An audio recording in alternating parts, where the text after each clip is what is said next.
Namaskar. Myself Dr. Deepti Bisht, Professor, Department of Kaya Chikitsa, Faculty of Ayurveda Sciences, Jyoti Vidyapeeth, Women's University, Jaipur. Today in this class for BMS 4th year students, I am going to discuss lecture regarding hypertension and its management.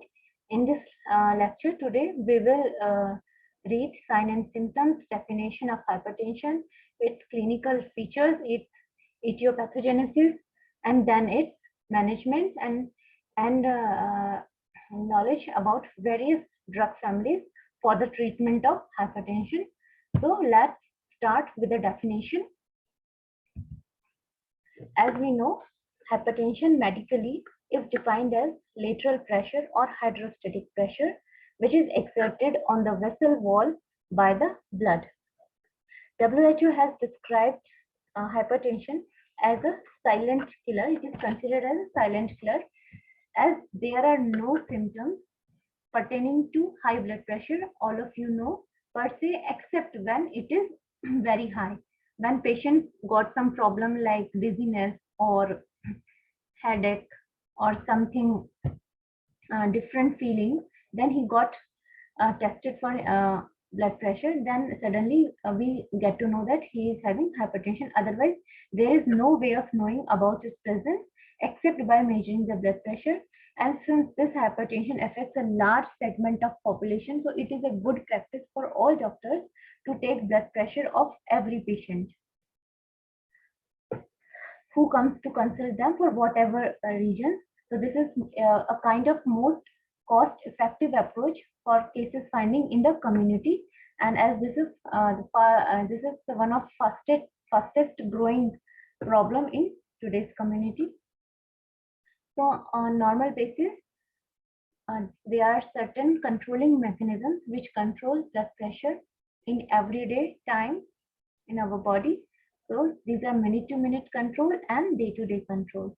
Under minute-to-minute control, we have a vasomotor center located in medulla, and which do its work by the use of sympathetic nervous system. They are baroreceptors situated on the carotid arc and aortic arc in heart. Whenever there is sense of low blood pressure on these baroreceptors, they provide message towards vasomotor center, and then vasomotor center reacts appropriately by activating the sympathetic nervous system, and blood pressure is get monitored. Similarly, in under day-to-day control, the work is done by the renal perfusion pressure or by kidney. So whenever there is low blood pressure, kidney releases hormone renin. Renin in turn releases angiotensin 1, then angiotensin release angiotensin converting enzyme, then it releases angiotensin 2, and a release of angiotensin ultimately results in vasoconstriction and hence controlling the blood pressure to its normal level. So these are the controlling mechanisms which occur in our body. Now, what are the deleterious effects of hypertension? As I have mentioned earlier, there is very little access towards measuring the level of hypertension in community. But if a person suffers from high asymptomatic high blood pressure for a long time, there may be various deleterious effects on various parts of the body, like in arteries. It can cause arteriosclerosis, or it can accelerate the process of atherosclerosis. Similarly, on heart, it can cause left ventricular hypertrophy, leading to left ventricular failure or condition of ischemic heart disease. Then on kidneys, it can cause hypersclerosis and then ultimately chronic renal failure. In retina, we can find hypertensive retinopathy in long-standing cases of hypertension. Similarly, on brain, hypertensive encephalopathy and sudden rise in blood pressure can cause cerebrovascular accident even, and sometimes there may be episodes of transient ischemic attack. Now, what should be our approach to the patient? Usually, patients come to the clinic with a history of giddiness, headache, breathlessness sometimes, history of past elevated blood pressure, Sometimes he or she gives history of family. Then certain medications like oral contraceptive pills or NSAIDs or corticosteroids, which are an important reason for raising high blood pressure. Then on examination, we can find increased blood pressure. What we should do for taking appropriate BP, we should do the reading in repeated manner or consecutive manner, that and also we should measure the blood pressure in both arms. It is a very good practice to get appropriate blood pressure. Then coming to causes of hypertension, causes are divided into two types, primary and secondary. Primary causes are also known as idiopathic cause, or this type of hypertension is called essential hypertension, where no definite cause is there. Most of the population, above 90 to 94%, suffers from primary hypertension, and in some cases sympathetic overactivity is found. And another type of hypertension which usually occurs in young ones is secondary, where there is some pathology behind increasing blood pressure. There may be renal pathology like renal artery stenosis. There may be renovascular hypertension. There may be renal parenchymal disease. Obstructive uropathy may be there. Endocrinal causes. There are some conditions like adrenocortical hyperfunction or condition of pheochromocytoma, hyperparathyroidism, primary hypothyroidism. These all endocrinal situations, conditions can result in high blood pressure. Alcohol is a very important cause nowadays. Certain drugs like oral contraceptive pills, steroids, and non-steroidal anti-inflammatory drugs, they can cause hypertension if used for long term. In pregnancy, there is a condition preeclampsia where raised hypertension is seen usually. Now, approach towards the investigation. If a person is diagnosed with hypertension, the tests which should be advised are, first of all, urine test should be done for presence of proteins, pulses, cast, or sugar. This is to visualize the renal condition. Renal function test for deeper renal condition. Then serum electrolyte, X-ray chest, ECG, lipid profile, sonography abdomen.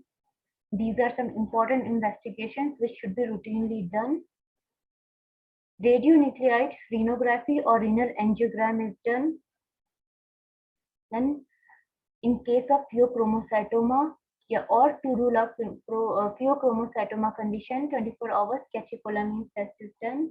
To rule out Cushing syndrome, urinary cortisol test is done, and angiography or MRI is useful to diagnose coarctation of aorta-like conditions. Now, the management of hypertension. Two types of management are there. First of all is non-pharmacological management, which is very important, and if done from the beginning, it can stop various adverse conditions which may occur due to increased level of blood pressure for a long time. So whenever we get to know a person is getting high blood pressure, non-pharmacological management should be employed immediately. For this, diet management is very important. Diet should be appropriately modified. Weight reduction is advised.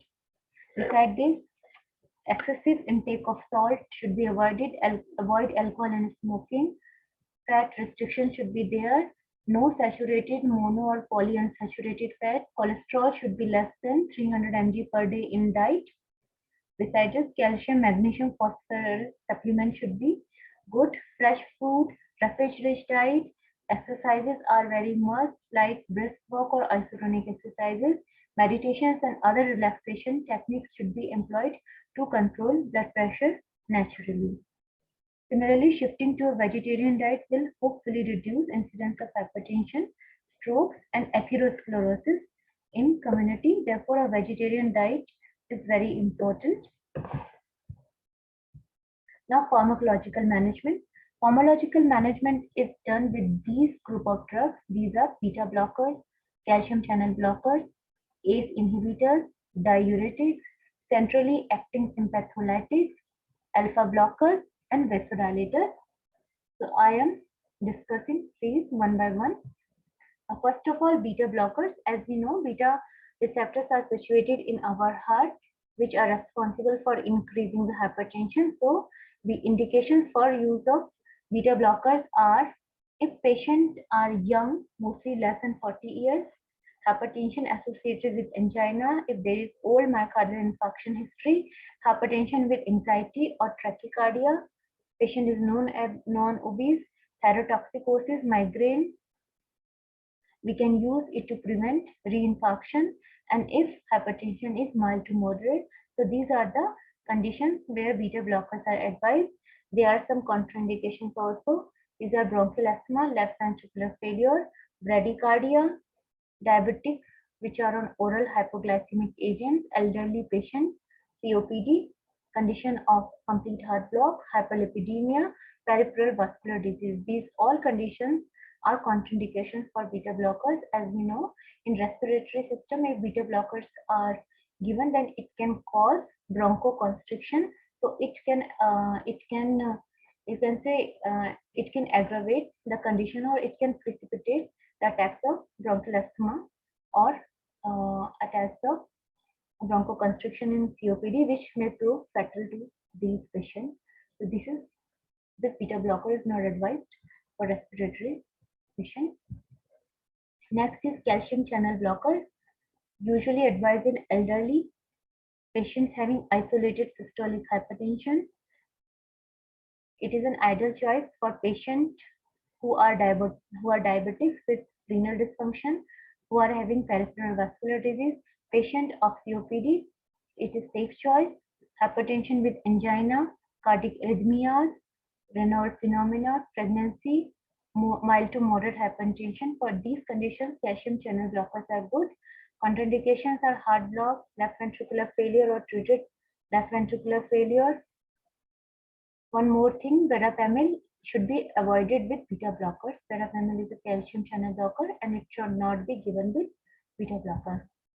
And ACE inhibitors indications are physically, intellectually, sexually active patients, diabetics, especially with neuropathy, peripheral vascular disease, hypertension with high cholesterol level, hypertension with chronic cardiac failure, if there is renal canal stenosis, myocardial infarction patient. These all are indications. ACE inhibitors are contraindicated in pregnancy, in renal failure, in bilateral renal canal stenosis, and renal insufficiency. So all these conditions, ACE inhibitors are contraindicated. Diuretics, these are again indicated for moderate to severe hypertension. If we require quick reduction of blood pressure, hypertension with chronic congestive failure or chronic liver failure, or with fluid overload, as diuretics immediately decrease the fluid load from the body by diuretic action. Diuretics like thiazide are used with intact renal function.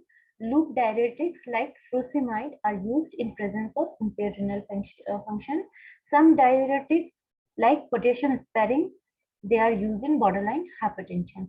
Contraindications are conditions of hyperglycemia, hyperuricemia, primary aldosteronism, renal failure, and electrolyte imbalance. Then another class of drugs, anti-adrenergic agents. These are centrally acting, so they are indicated in cases of mild to moderate hypertension. Similarly, in conditions like pheochromocytoma, and they can be used in prostatic symptoms. They act efficiently alpha beta receptors. Then contraindications are centrally acting in pheochromocytoma, hepatic disease, MAO inhibitor administration के cases में नहीं करेंगे. Pentolamine are contraindicated in severe coronary disease, in conditions like syncope, and in elderly patients. Anti-adrenergic drugs are contraindicated. Now, vasodilators indications are moderate to severe hypertension, malignant hypertension, renal and refractory hypertension, congestive cardiac failure. These are the conditions where we can use vasodilators. diazoxide and sodium nitroprusside. These two vasodilators are useful in hypertensive crisis.